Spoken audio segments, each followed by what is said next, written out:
Hello,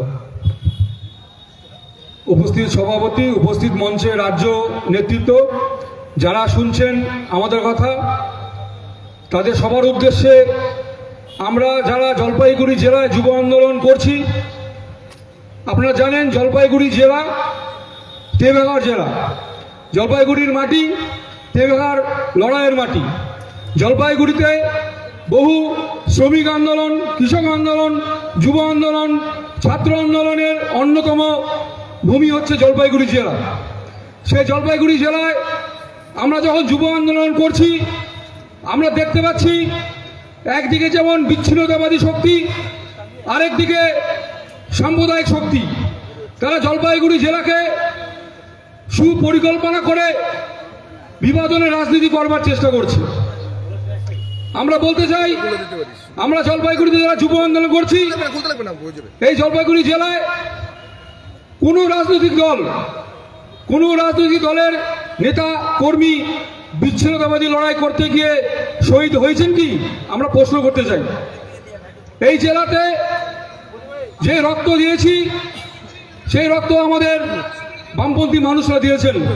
এই জেলাকে ভাঙার ক্ষেত্রে যে লড়াই, সেই লড়াই করেছেন, বিচ্ছিন্নতাবাদী শক্তির সাথে লড়াই করেছেন। বর্তমানে এখন একদিকে বিচ্ছিন্নতাবাদ, আরেকদিকে সাম্প্রদায়িকতাবাদের বিরুদ্ধে লড়াই করছেন।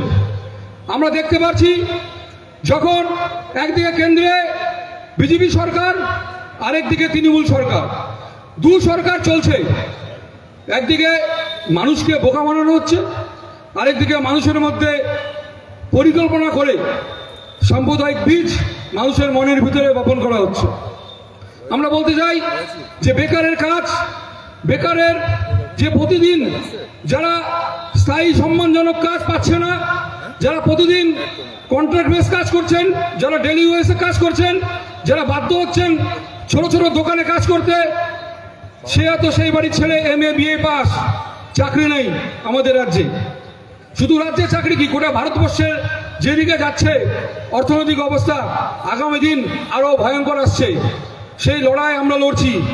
আমরা জানি এই লড়াই লড়তে গিয়ে হয়তো অনেক আগামী দিনে আমাদের কমরেডরা শহীদ হবেন, কিন্তু শহীদ হলেও এই লড়াই থেকে এক বিন্দু আমরা সরে যাব না।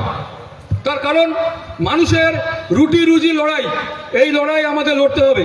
মানুষের কাজের দাবি, এই দাবি আমাদের লড়তে হবে।